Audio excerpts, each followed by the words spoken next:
Buenas tardes, ingeniera. Lo que pasa es que aquí la mayoría tienen los micrófonos cerrados, entonces ellos por el chat van escribiendo, vamos a estar pendiente del chat y también pueden levantar la manito si tienen alguna pregunta o inquietud, con todo el gusto. Bueno, listo. Entonces, nuevamente, buenas tardes a todos. Muchas gracias por la oportunidad y les ofrezco disculpas por los problemas que hemos tenido de conexión, ¿sí? Voy a compartir con ustedes esta capacitación, ¿sí? Vamos a ver si por aquí lo podemos colocar más grandecito para que ustedes los puedan ver.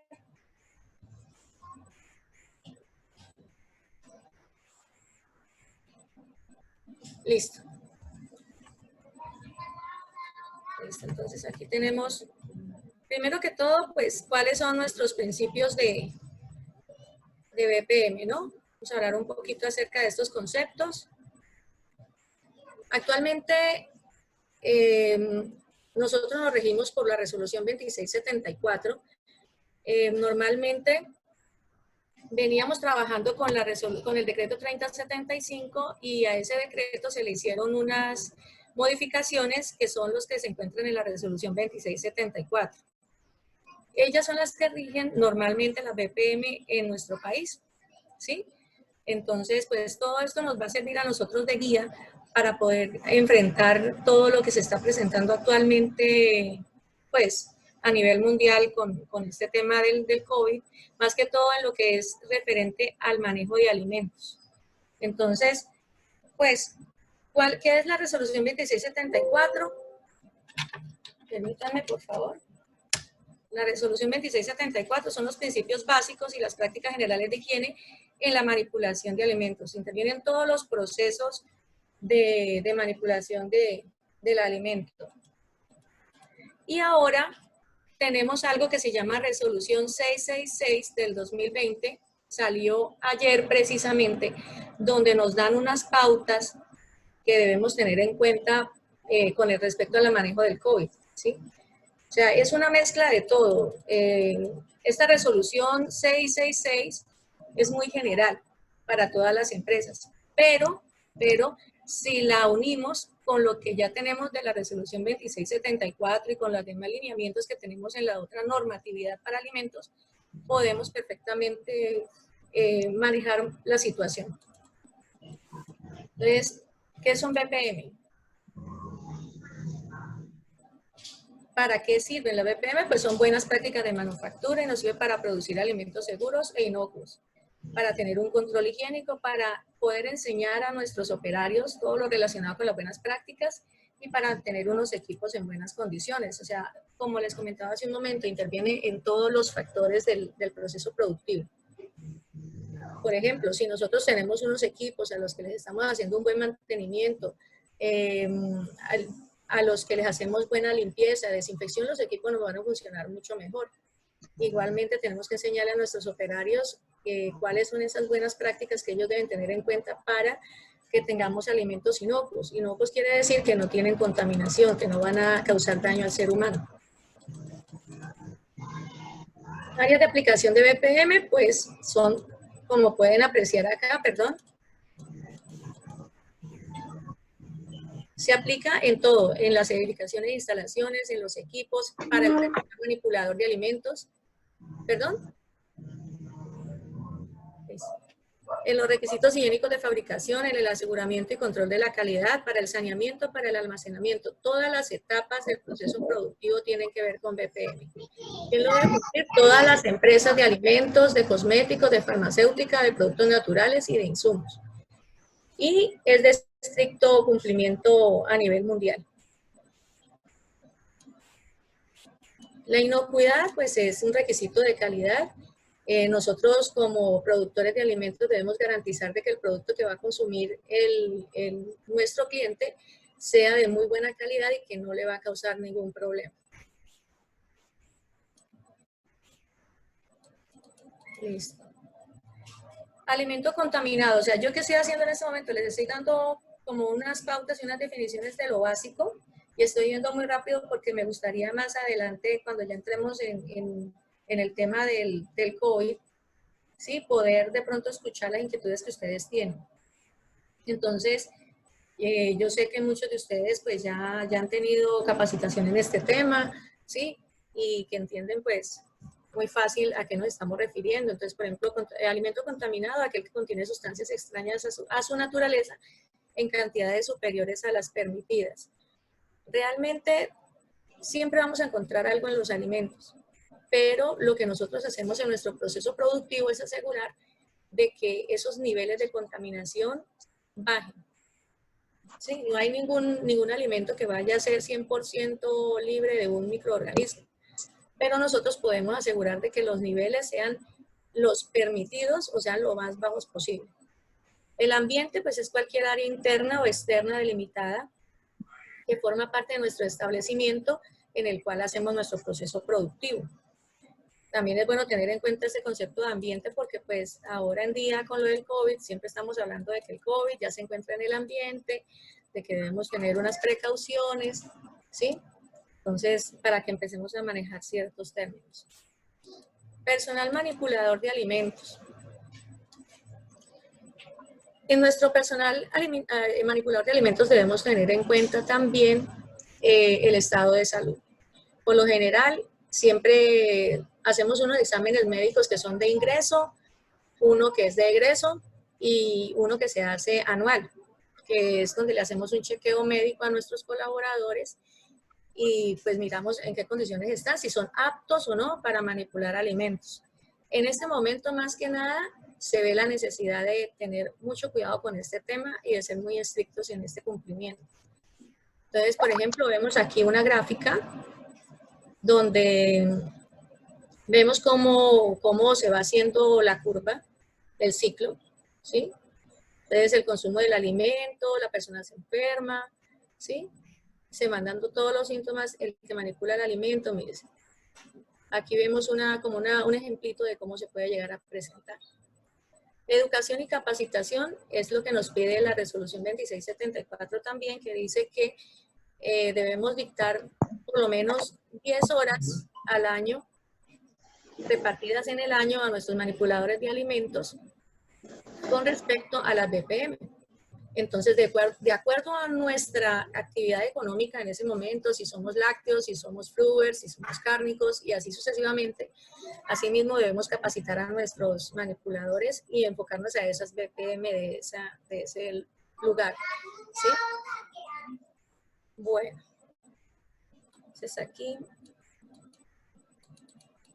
en este momento, ¿qué hace Salud Pública? Salud Pública nos está exigiendo de que se hagan esas 10 horas, de que se le presente un programa de capacitación anual, de que lo haga una persona, un profesional idóneo. Esa idoneidad la debe constatar la empresa, se debe presentar el programa con el cronograma anual y los temas tienen que ser relacionados con el tipo de alimento que se esté produciendo, ¿sí?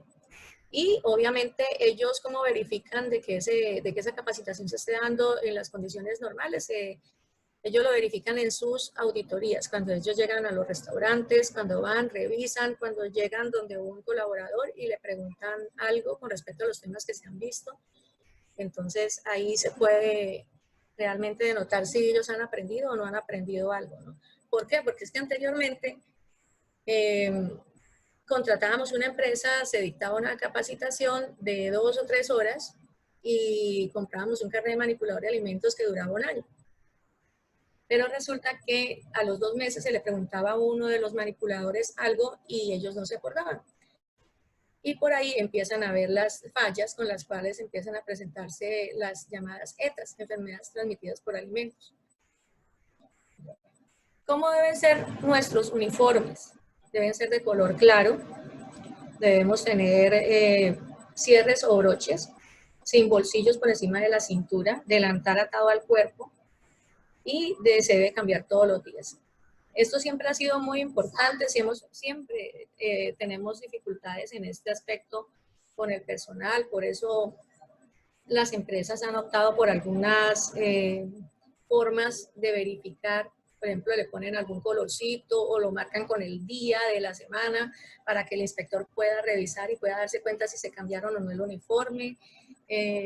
Bueno, pero En el tema del color, que dice que tienen que ser claros, ahí estamos siendo muy específicos y Salud Pública cada día se está volviendo más exigente con esto, porque la idea del color claro es de que se pueda denotar la limpieza, de que podamos verificar de que ese colaborador está limpio.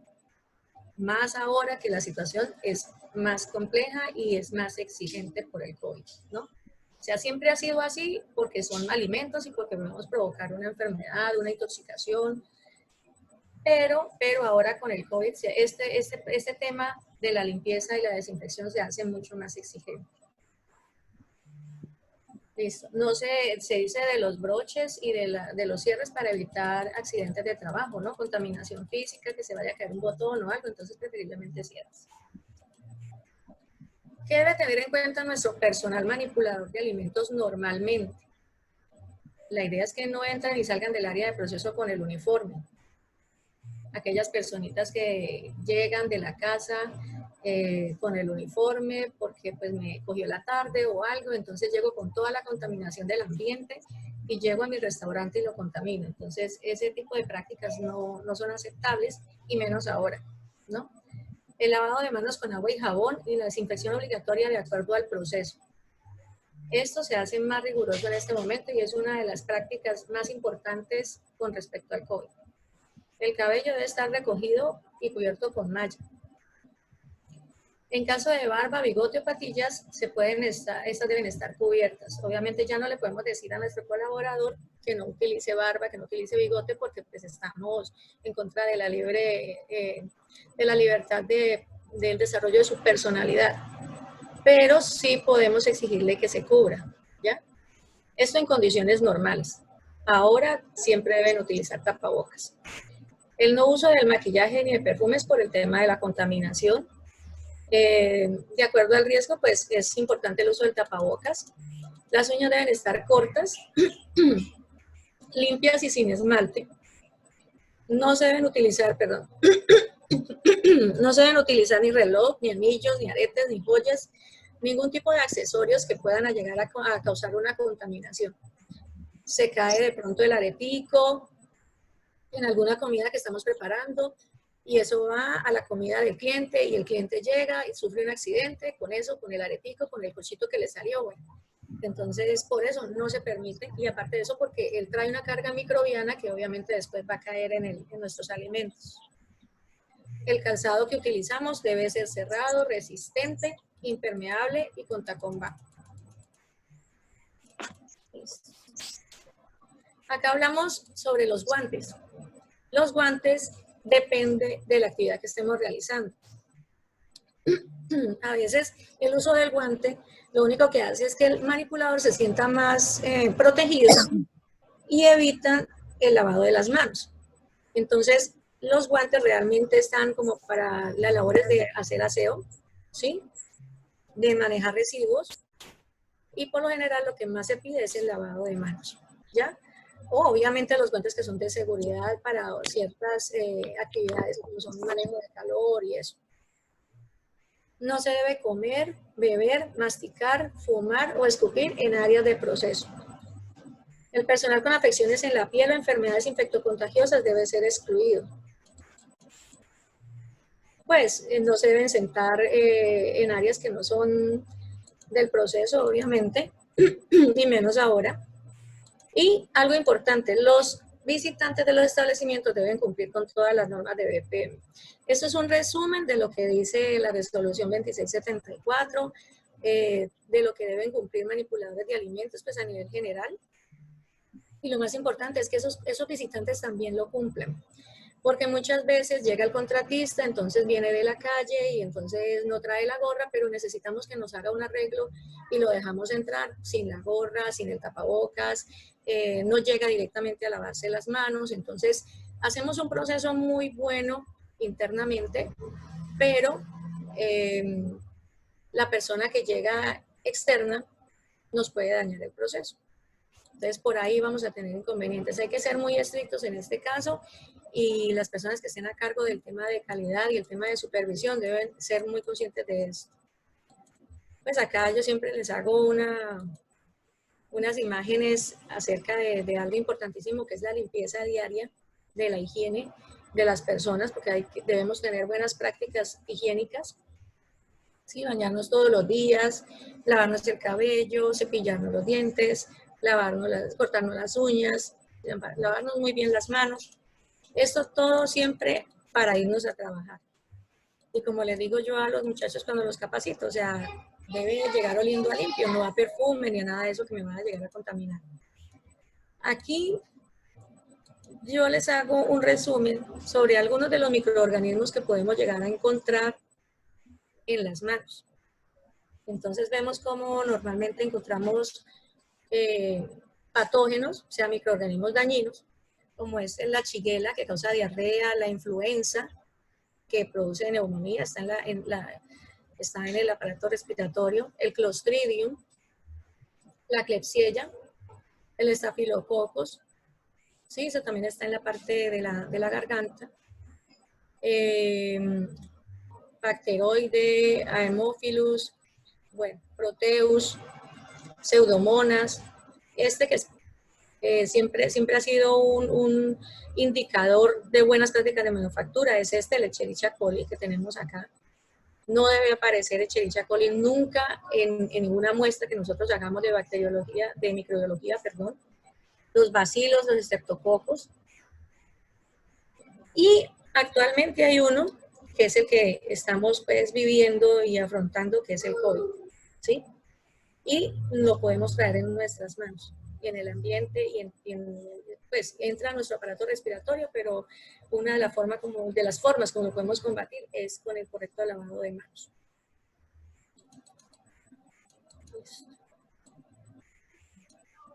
Entonces hablemos un poquito aquí de esto. Los procesos de limpieza y desinfección nos ayudan a minimizar los contagios por COVID. Por lo general, nosotros siempre debemos tener unos buenos procesos de limpieza y de desinfección, pero en este momento, como les comentaba hace un rato, debe ser más estricto, ¿sí? Por lo general, Salud Pública, ¿qué pide? Nos pide un plan de saneamiento donde los restaurantes y las empresas deben tener programas de limpieza y desinfección, programa de control de plagas, programa de manejo de aguas, programa de manejo de residuos sólidos y líquidos. Estamos incluyendo ya ahora el programa de capacitación. Pero todo eso nos ayuda normalmente a manejar alimentos inocuos y a evitar contaminaciones. Ahora, con el COVID, debemos ajustar más esos protocolos y ser más exigentes y evaluar la efectividad de cada uno de ellos, cada uno de esos programas. Entonces, por ejemplo, limpieza y desinfección nos ayudaría mucho a minimizar, ¿ya? Porque obviamente el microorganismo tiene unos tiempos de vida y un comportamiento que podemos nosotros manejar de acuerdo a nuestra limpieza y desinfección. Entonces, el virus SARS, causante de infecciones del COVID, es un virus encapsulado que tiene una membrana lipídica. ¿Por qué mencionamos la membrana lipídica? Porque hay dos procesos fundamentales, como les decía, limpieza y desinfección, donde en la limpieza utilizamos productos tensoactivos que atacan la capa lipídica del microorganismo. Estamos hablando en el caso específico del COVID, del coronavirus. Entonces, si nosotros atacamos por medio de una buena limpieza la capa lipídica, entonces estamos bajando los niveles de contaminación que tenemos en el ambiente con de este microorganismo. También hay una desinfección. La desinfección son procesos que se hacen después de la limpieza y se pueden hacer por medio de tratamientos físico-químicos, biológicos, a todas las áreas que estén en contacto directo con el alimento, a los ambientes. Y ahora, pues, obviamente también el manipulador de alimentos debe tener unos procesos de desinfección. Siempre yo aconsejo tener en cuenta que la limpieza y la desinfección son dos cosas completamente diferentes. Primero limpiamos y luego desinfectamos. Primero quitamos la mugre, quitamos todos los residuos y luego sí, cuando ya tenemos una superficie limpia, aplicamos los productos de desinfección. Esa desinfección la podemos hacer de muchas maneras. Hay métodos físicos, hay métodos químicos, calor, vapor, Tenemos desinfectantes como el hipoclorito, que actualmente se está usando mucho porque es el que vemos que tiene mejores resultados con respecto al COVID, y que aparte de eso es económico y se consigue más fácilmente, es más asequible. Entonces, pues, es mencionado también en la resolución 666. Obviamente sabiendo preparar las diluciones como deben ser, porque si no, pues vamos a causar también un problema de salud con los operarios. No aconsejamos, yo no aconsejo nunca mezclar, y es un error grandísimo, y aprovecho la oportunidad para decirles, mezclar el hipoclorito con los detergentes, porque siempre va a haber una reacción química, son compuestos químicos, los detergentes y el hipoclorito, y sale un gas, se desprende de esta reacción, sale un gas que se va a los bronquios y puede causar problemas en las vías respiratorias para nuestros colaboradores. Aparte de eso, que el hipoclorito hay que manejarlo con cuidado porque es corrosivo. Entonces, por ejemplo, en las superficies que tienen acero inoxidable, se debe enjuagar. Por lo general, se deja actuar 10 minutos, los desinfectantes de 10 a 15 minutos y se puede enjuagar. El hipoclorito actúa más rápido, pero podemos manejar tiempos de 10 a 15 minutos. Bueno. Todos los protocolos que se activen con respecto a esto incluye a todos los operarios que estén en nuestras empresas.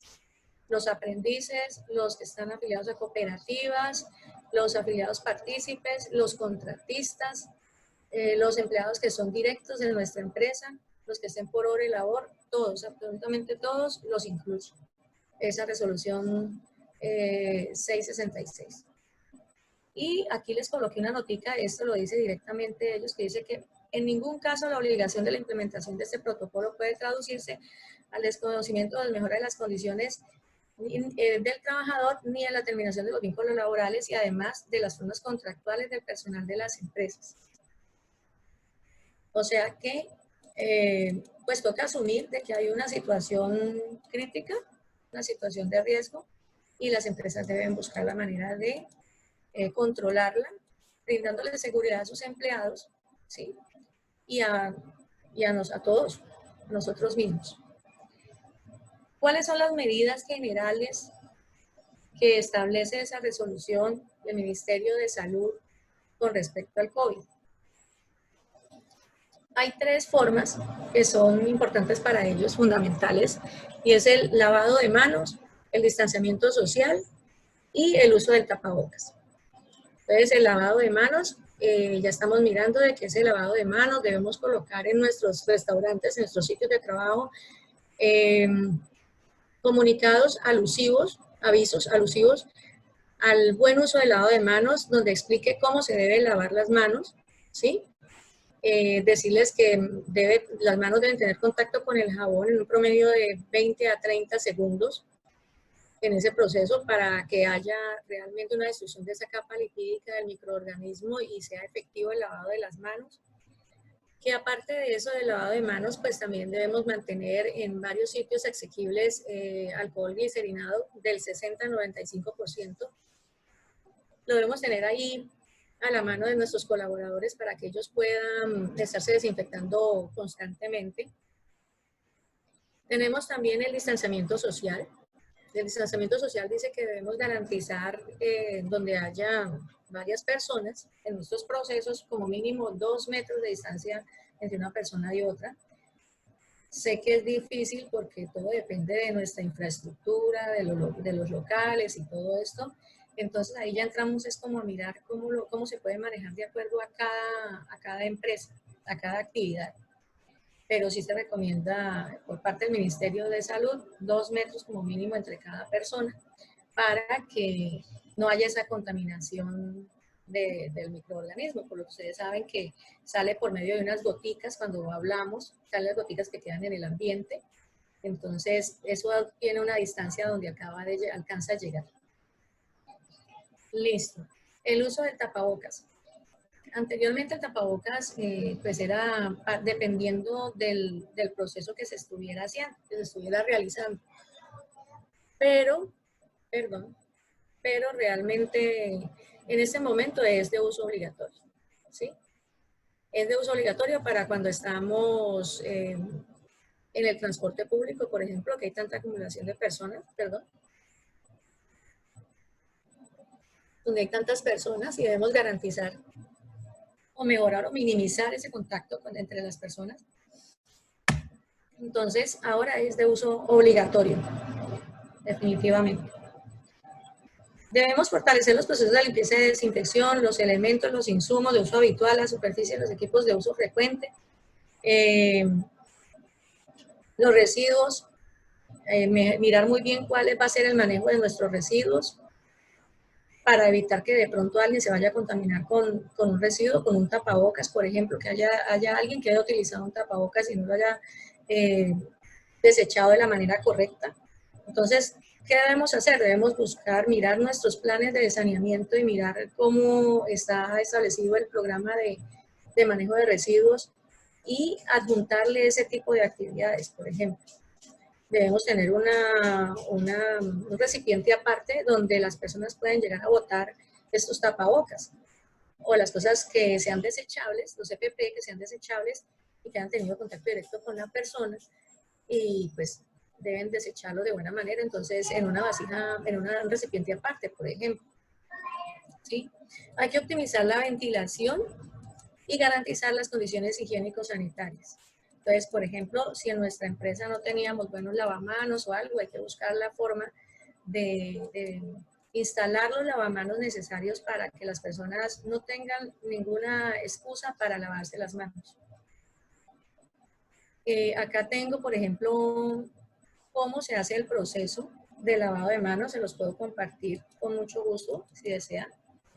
Dice, ¿qué se debe hacer en cada una de las etapas de ese lavado de manos? Debes mojarse las manos bien con agua y jabón, agregar el jabón, frotarse las manos muy bien, tratar de que todas las superficies que nosotros vamos a tener, que todas estén en contacto directo con ese jabón durante ese tiempo que estamos hablando, 20 a 30 segundos.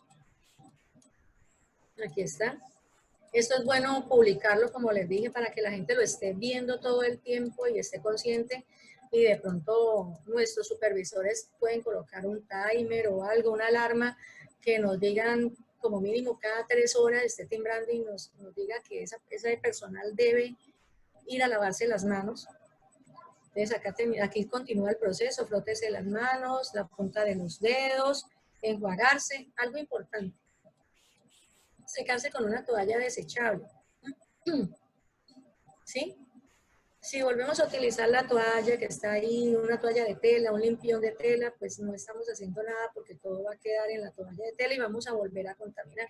Entonces no hicimos absolutamente nada. Entonces hay que garantizar de que nuestros trabajadores tengan todos los insumos que ellos necesitan para poder mantener esa asepsia en sus lugares de trabajo. Y pensar siempre que más allá de un gasto, es una inversión en pro de todos, ¿sí? Porque ustedes saben que eso es una cadena, que si alguien se enferma, entonces todas las personas que estuvieron a su alrededor también corren el riesgo de enfermarse. Entonces debemos procurar de que, listo, vamos a empezar una actividad económica, vamos a arrancar nuevamente, vamos a hacer domicilios, vamos a atender gente y todo, pero entonces vamos a hacer lo posible para que no nos falten esas cosas que son básicas, toalla desechable, nuestros dispensadores con jabón, nuestro dispensador con alcohol glicerinado. También debemos apoyarnos mucho en nuestras aseguradoras, en nuestras ARLs, que son las que en este momento están a cargo de esto, porque cualquier contaminación por COVID se va a manejar en este momento por aseguradora como una enfermedad laboral. Hay que tener en cuenta eso. Y ellos pueden ofrecer ese servicio y esa colaboración a las empresas que tienen aseguradas sobre cómo deben manejar mejor la situación. ¿Sí? Por ejemplo, en el caso de los distanciamientos y todo eso, ellos pueden hacer las mediciones y mostrarle a ustedes cómo lo pueden organizar de la mejor manera. También debemos tener en cuenta los aforos de la gente en las plantas. Tratar de organizar los horarios de tal forma que la gente no se acumule. Es difícil, lo sé, pero se puede hacer. hay que tratar de organizar los apoyos. Entonces, lavado de manos. ¿Qué interviene en nuestro lavado de manos? Pues el jabón, como ya les dije, el alcohol glicerinado. El alcohol glicerinado, muchas veces creemos de que reemplaza el jabón y resulta que es más efectivo el jabón que el alcohol glicerinado. El alcohol glicerinado lo utilizamos como un refuerzo o como una medida en caso de que en ese momento no me pueda lavar las manos. Pero tan pronto me la pueda lavar, inmediatamente voy y recurro al jabón.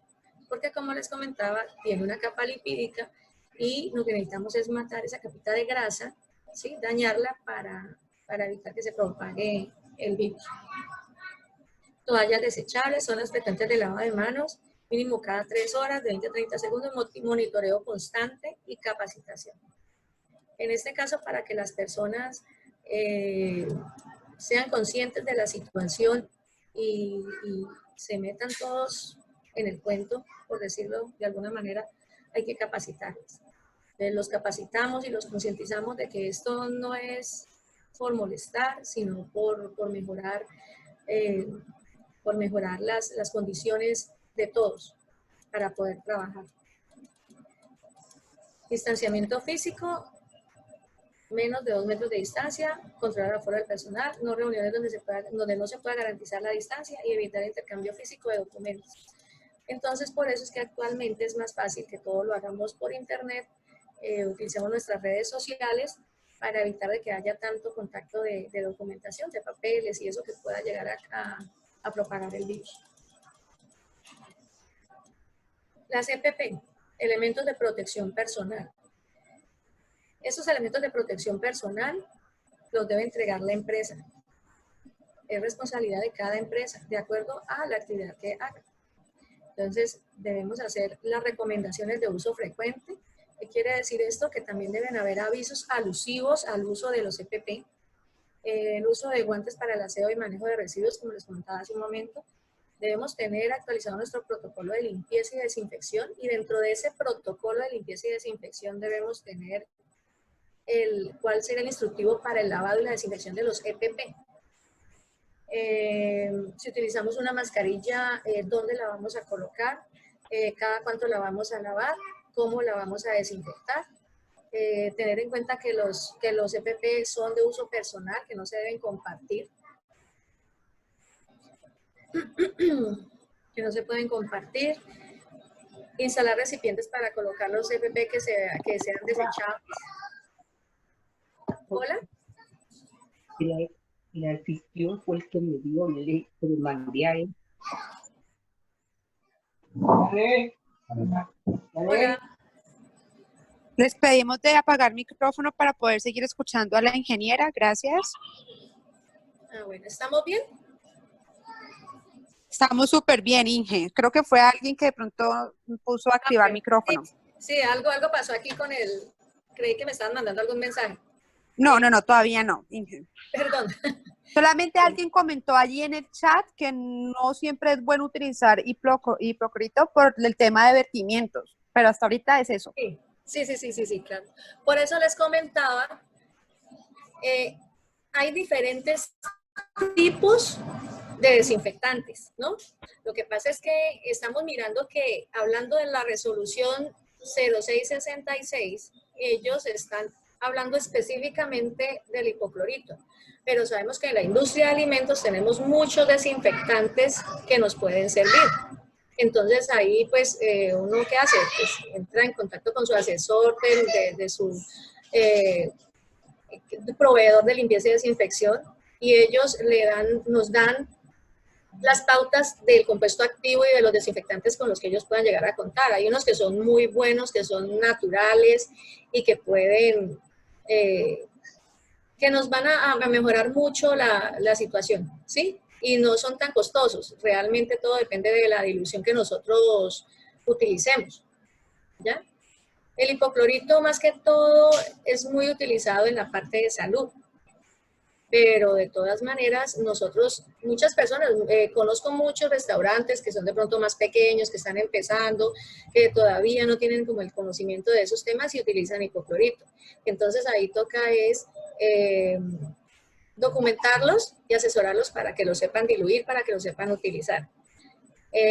A mí, por ejemplo, me encantan otro tipo de desinfectantes como son los naturales, el ácido láctico, biguanidas, ¿sí? Cosas así que me parecen mejores. O sea, todo lo que realmente no me vaya a contaminar el alimento, porque eso también lo debemos tener en cuenta nosotros, los que manejamos alimentos. Esta resolución de la cual yo les estoy hablando es una resolución a nivel general para todas las empresas, pero nosotros debemos ajustar esa información a nuestra actividad económica, ¿ya? Por ejemplo, también se habla del amonio cuaternario. El amonio cuaternario es muy bueno, pero sé que deja trazas en el momento en que se hace el proceso. Entonces, si utilizamos amonio cuaternario, sabemos que debemos dejar actuar 10 minutos y luego enjuagar. Entonces, hay muchos desinfectantes que podemos utilizar ahí y debemos investigar muy bien cuáles nos funcionan para este caso específico, ¿ya? Siempre que haya cualquier... es importante también tener en cuenta de que en el caso de la limpieza y la desinfección, debemos hacer varias veces limpieza y desinfección. Debemos, en el transcurso en el que estamos haciendo nuestro proceso, hacerlo. Por lo general se acostumbra a hacerlo al inicial, al mediodía, por ejemplo, intermedio y al finalizar. Pero ahora, con este tema del COVID, hay que hacer un aseo exhaustivo al finalizar la jornada de trabajo. Por lo que pues en el día hemos estado ahí en nuestras plantas, entonces puede haber algún grado de contaminación, perdón. Entonces podemos hacer una desinfección al final. Y se debe hacer, debemos garantizarla. Bueno, los CPP, como les decía, la empresa los debe entregar, debemos tener en cuenta un protocolo. Esta parte del protocolo me acuerda mucho, por ejemplo, el uso de esos tapabocas que son acrílicos, los que estamos utilizando en algunas partes, o se utilizaban en algunas partes, donde tapábamos esta parte de acá, ¿sí? Entonces, que porque se ven más estéticos, colocamos el tapabocas acrílico. Pero resulta que para el caso específico de este virus, como está en el ambiente, no nos va a funcionar. Entonces, sí, puede ser que tengamos una parte estética y que se vea mejor, pero ahorita no es como el momento de mirar que si es estético o no, si nos vemos bonitos o no, sino mirar la efectividad de lo que estamos usando. Entonces debemos utilizar tapabocas que realmente sean adecuados, que nos puedan llegar a proteger, que nos tapen, que eviten de que cualquier cosa nos vaya a llegar a entrar, ¿sí? Es más, se recomienda también el uso de caretas, ¿ya? Para evitar de que haya cualquier tipo de contaminación. El trabajador no puede usar la dotación OEPP por fuera de su sitio de trabajo. Eso es súper importante porque ya sabemos de que para donde nos podamos mover vamos a traer una carga microbiológica, sea de cualquier microorganismo que sea. Entonces se supone que nuestro uniforme, nuestra dotación, nuestro CPP se ponen en el restaurante y se quitan en el restaurante, o sea, en nuestro lugar de trabajo, aclaro, ¿no? En los lugares que están asignados para eso. Y nos vamos para nuestra casa con nuestra ropa normal, ¿ya? Debemos llegar a cambiarnos a nuestra empresa, en pocas palabras. Los CPP son de uso personal y no se deben compartir. Aquí dice tapabocas para el transporte público y afluencia de público. Hay que hacer una limpieza y desinfección antes de ponerse el tapabocas y al quitarlo. Entonces, si yo voy a manipular el tapabocas, se supone que el tapabocas debe estar en una bolsa sellada. Por ejemplo, los que están usando mucho, que son los quirúrgicos. Lo tengo en una bolsita sellada, yo debo mantener mis manos limpias y desinfectadas antes de coger ese tapabocas y colocármelo, ¿ya? O sea, debo mirar cada una de las etapas del proceso y ser riguroso en eso. Debe ser siempre, hay algo importante también, por favor, para que lo tengamos en cuenta, las personas que hacemos supervisión, de que el tapabocas debe venir desde acá, por encima del tabique en la nariz, hasta acá, hasta el mentón. Porque una de las prácticas que se ve mucho es a las personas poniéndose el tapabocas desde aquí y lo ponen hasta acá. O simplemente cogen y en un descuido del supervisor se lo bajan y lo ponen acá. obviamente no estamos haciendo nada, ¿no? Tenemos todo esto, está comunicado, ¿no? Todo nuestro aparato respiratorio, todo eso está comunicado desde acá. Entonces tenemos que tapar toda esta parte. La gente dice, no, es que me ahogo, es que no puedo respirar con él. Es una cuestión de conciencia y hay que enfocarse mucho a eso a los colaboradores y decirle, es de conciencia, porque sí podemos trabajar con tapabocas. Entonces, por la salud de ellos y la de todos, es bueno que ellos manejen sus tapabocas correctamente. Hay que ajustarlo de manera firme. Si tienen las banditas, entonces por acá por detrás de las orejas. Si son de tela, pues entonces por acá por encima los colocamos y los ajustamos, de tal manera que garanticemos que esté cubierta desde acá hasta acá, como les comentaba. No se debe reutilizar el tapabocas. ¿Ya? En este momento yo sé que es un costo, es una inversión el tapabocas, pero pues hay tapabocas que son desechables y la idea es que la gente sea muy consciente de que lo que es desechable y no se puede volver a usar. Deben estar en bolsita cerrada. Una vez usado se dobla el tapabocas con la parte exterior, ¿sí? Hacia adentro y se coloca en los recipientes que están destinados para ese uso, para evitar contaminaciones. Obviamente tener muy en cuenta que nuestro personal de aseo, ellos deben estar protegidos con sus guantes y todo eso para que no vayan a ir a contaminarse con alguna cosa que vaya en este tipo de recipientes. Les agradezco mucho, estoy pendiente entonces de las inquietudes que tengan para poderles resolver. Muchas gracias por todo y nuevamente mil disculpas por la hora en la que pudimos empezar la charla. Ingeniera, preguntan si los tapabocas reutilizables sirven y si recomienda el uso de tapabocas lavables. ¿Cómo, perdón? Casi no escucho, ay, no te estoy escuchando. ¿Me escuchas ahí? Sí, ahí sí. Listo, hacen dos preguntas. Que si los tapabocas reutilizables sirven y si se recomienda el uso de los tapabocas lavables.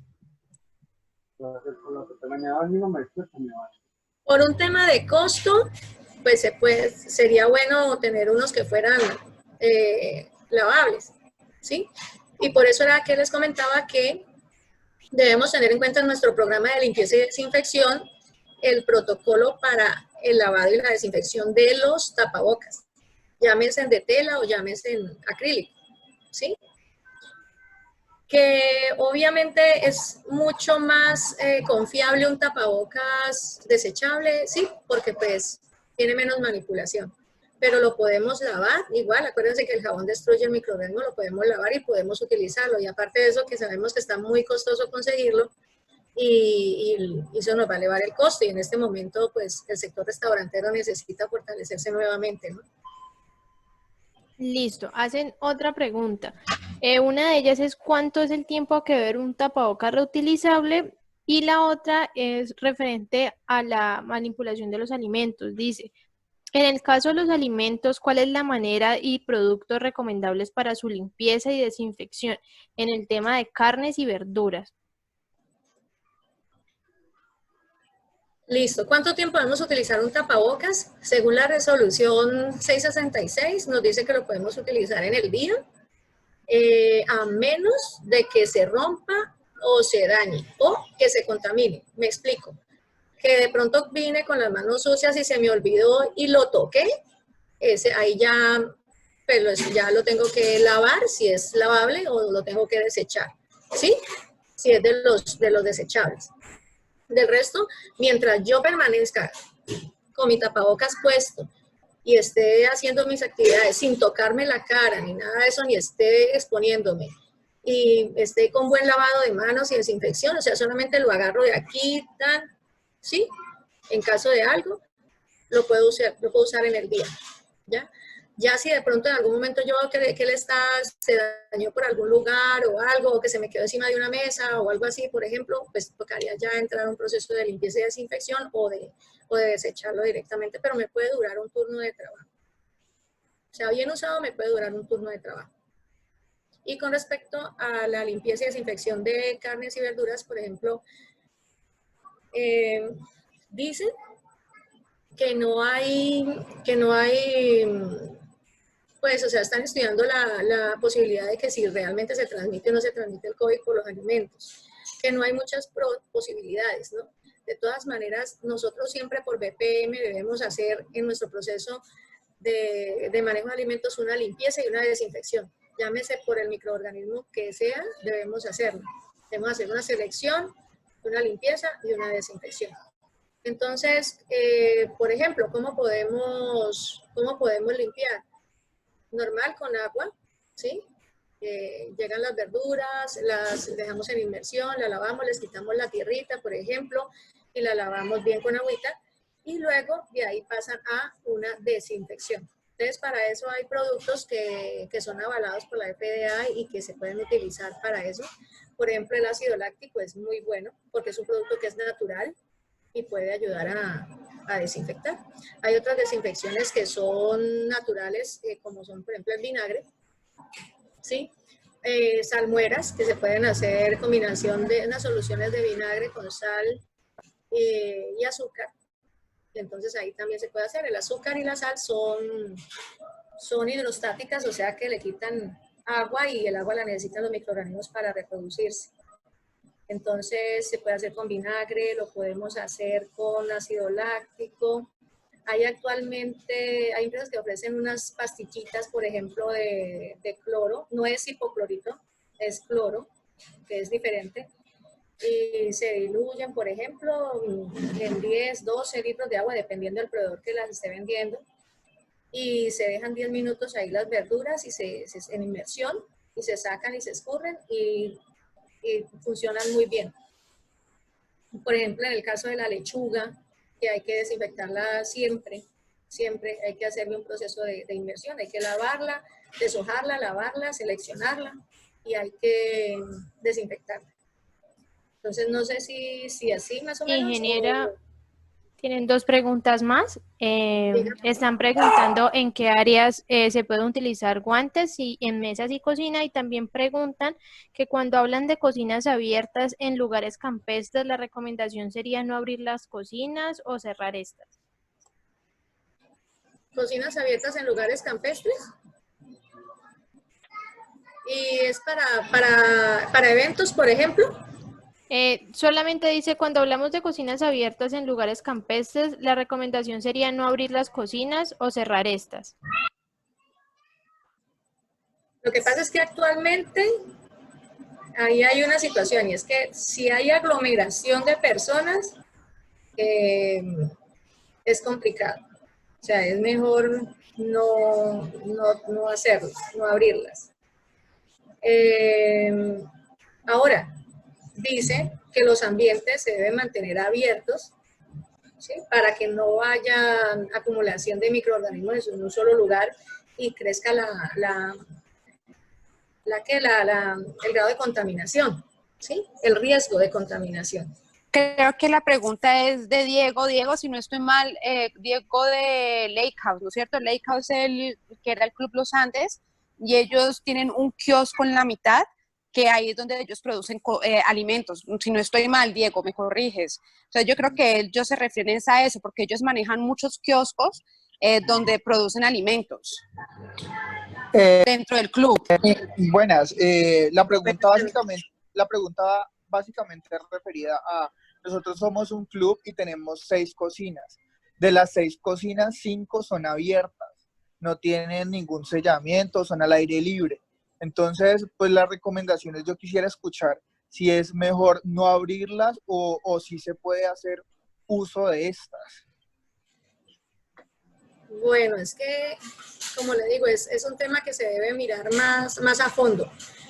Más a fondo porque, ¿cuántas personas, perdón, don Diego, tiene usted ahí en esa cocina? Cada cocina maneja de 4 a 6 cocineros. Son cocinas que solamente abro sábados y domingos, pero pues por el tamaño del club, para mí sería muy difícil, sería casi imposible concentrar todo el servicio en un solo comedor, porque es un club muy grande. Pero pues también tengo la duda si es bueno pues abrir todas las cocinas nuevamente cuando se haga apertura del club, o si ir paulatinamente abriendo cocina por cocina, o si en definitiva debo de hablar con la gerencia y buscar la forma de encerrarlas. Esa es como mi duda. Pues por la protección de las personas que están allí, yo le diría que me gustaría más que fueran encerradas. O sea, que se pudiera encerrar un poco más el espacio, ojo, no perdiendo la ventilación, que es algo completamente diferente, ¿no? Que dicen que los lugares deben ser ventilados, sino que cerrados en el sentido de que no esté tan expuesto al ambiente, ¿ya? Que no esté tan expuesto, porque por ejemplo nosotros podemos desinfectar los ambientes y con eso bajamos la carga microbiológica, pero al estar así tan abiertos, sí vamos a tener inconvenientes de contaminación. Es mayor la contaminación. Y si abren un club y va a haber afluencia de varias personas, pues entonces el riesgo de contaminación es mayor. Le vamos a dar la palabra a la señora Mónica. ¿Puede, por favor, abrir su micrófono? Las personas que quieran hacer una pregunta directa pueden abrir el micrófono y, por favor, las otras lo cierran para poder escuchar. Está la opción de poder levantar la mano para dar las palabras. Entonces, la señora Mónica tiene una pregunta.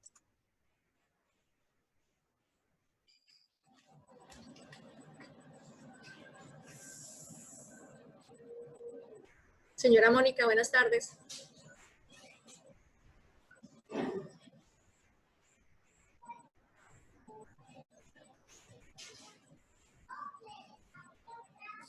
No escucho a la señora. Doña Mónica, tendría que volver a reactivar el sonido para escucharlo. Mientras la señora Mónica reactiva el sonido, hay una pregunta y dice el señor Roland Andrés Osa, ¿es válida la capacitación de BPM que se realizó antes del COVID o se debe realizar una nuevamente? Pero con la mano, pone la mano. Bueno, esa capacitación de BPM que realizaron antes del COVID era para el certificado de manipulador de alimentos que se hace anual o para el programa de capacitación de alimentos de acuerdo a la resolución.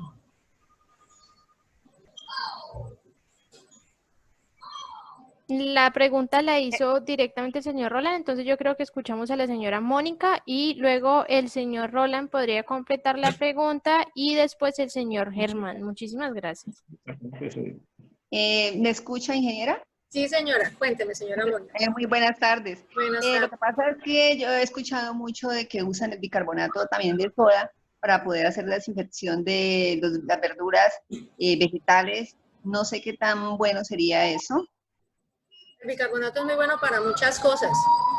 Muy bueno. Lo que pasa, ahí hay que jugar es con la concentración que le estén recomendando, ¿no? Ok. ¿De qué verduras estamos hablando, señora Mónica? Pues de pronto las lechugas, hablo de la espinaca, hablo de las cebollas, frutas también. Sí, señora. Sí, es saberlo diluir con la concentración adecuada, ¿no? Todos estos químicos son buenos, pero hay que diluirlos en buenas concentraciones para que no vaya a ser al final un contaminante. Me gusta el vinagre, señora Mónica, para hacer algo más sencillo, también económico, el vinagre es muy bueno también, actúa muy bien. El ácido láctico también es muy recomendable. Listo. Ok, muchas gracias. Con mucho gusto.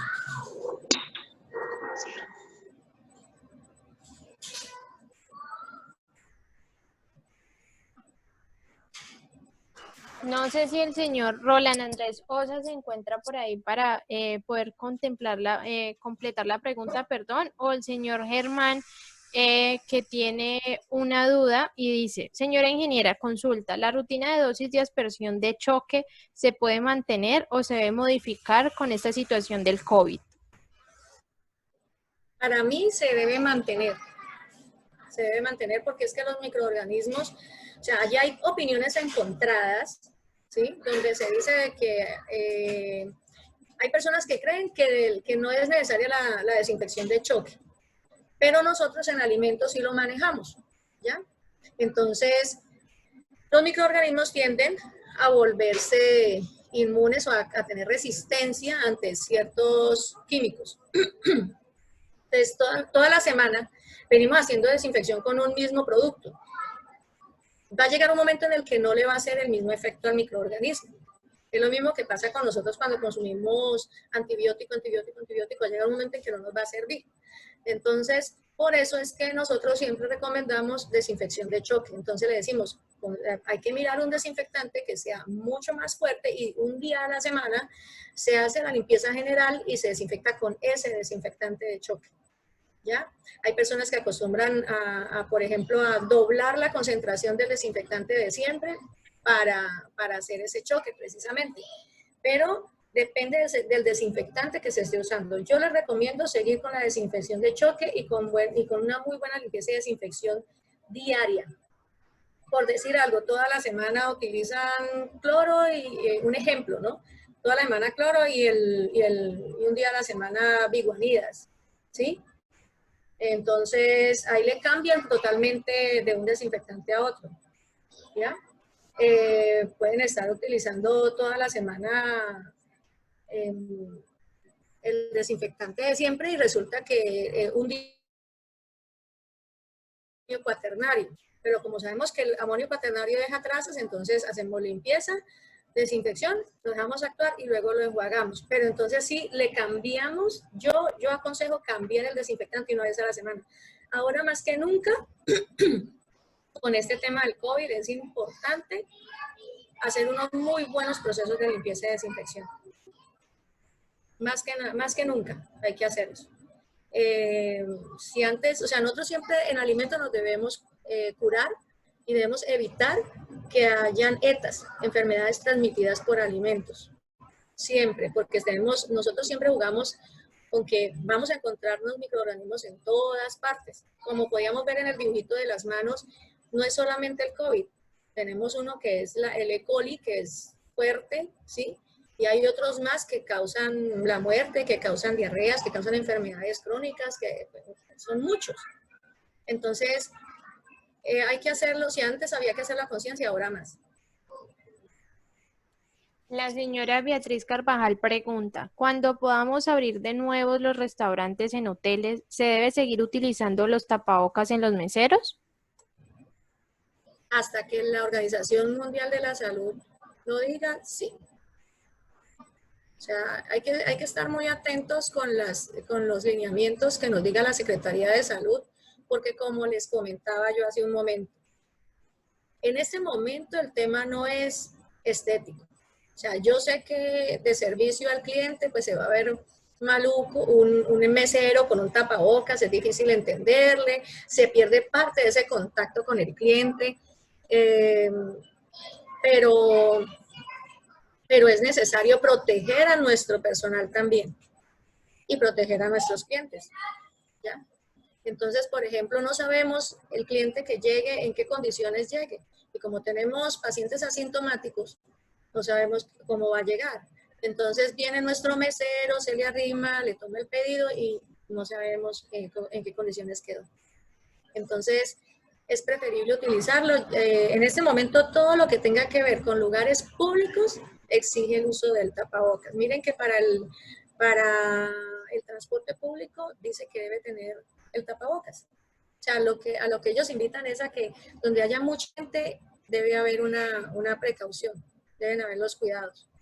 Ahora, el Ministerio de Salud nos irá diciendo poco a poco cómo va a irse mejorando la situación o qué medidas van a tomar.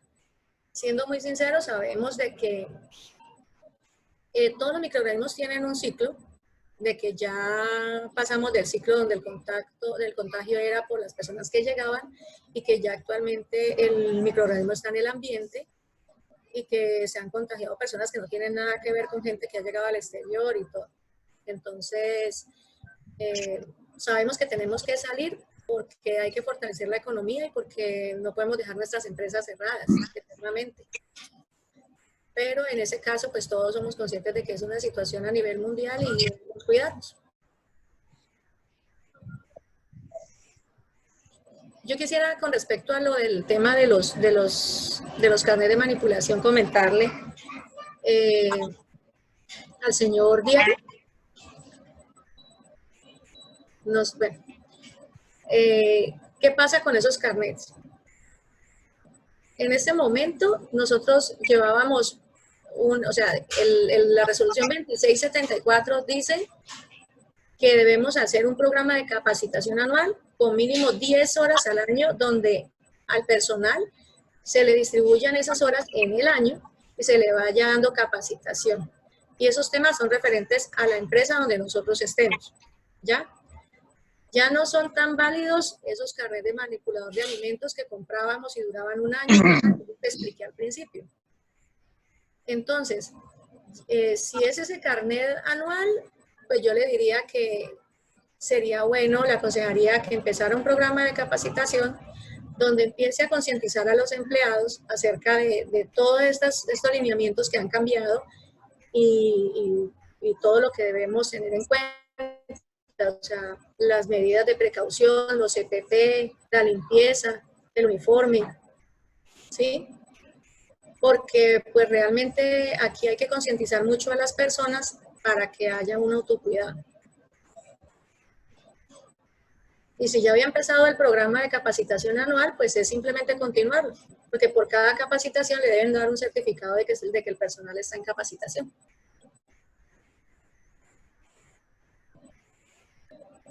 No sé si de pronto he respondido a las preguntas o tienen alguna otra inquietud.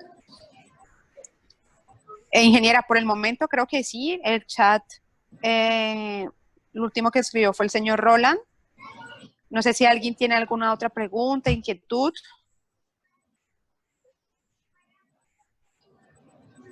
Ya pusimos que ella Viviana puso que la presentación se va a compartir. Ahí puso el correo de competitividad de Hotel Valle.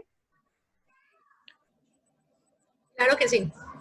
Bueno, ingeniera, muchas gracias. Fue un poquito duro al comienzo, pero gracias a Dios lo pudimos lograr. Mil gracias a usted por su tiempo, por la presentación, por explicarnos lo que debemos de hacer y explicarnos un poquito más la nueva ley, el decreto, porque los decretos siempre son un poquito muy compactos y muy difíciles y así alguien que nos explique es más fácil, ¿no? Y tiene muchas cosas más por ver. Realmente donde está el protocolo tiene más cosas y los invito a que lo bajen porque es público, a que lo lean, porque es bueno que sepamos bajo qué condiciones estamos trabajando, qué normas nos rigen para poder colaborar y con mucho gusto en lo que yo les pueda colaborar. Aquí estoy. Muchísimas gracias, ingeniera. En nombre de Hotel Valle le damos mil gracias y gracias a Abrani también de Acodedres que nos pudo facilitar este contacto con usted y hacer un acercamiento más. Mil gracias por aceptar esta invitación. A ustedes y que pasen un feliz día. Gracias, lo mismo. Hasta luego. Hasta luego para todos. Una feliz tarde. Gracias por venir y gracias por la comprensión que tuvieron con nosotros al inicio de esta presentación. Total. Gracias. Hasta luego. Hasta luego.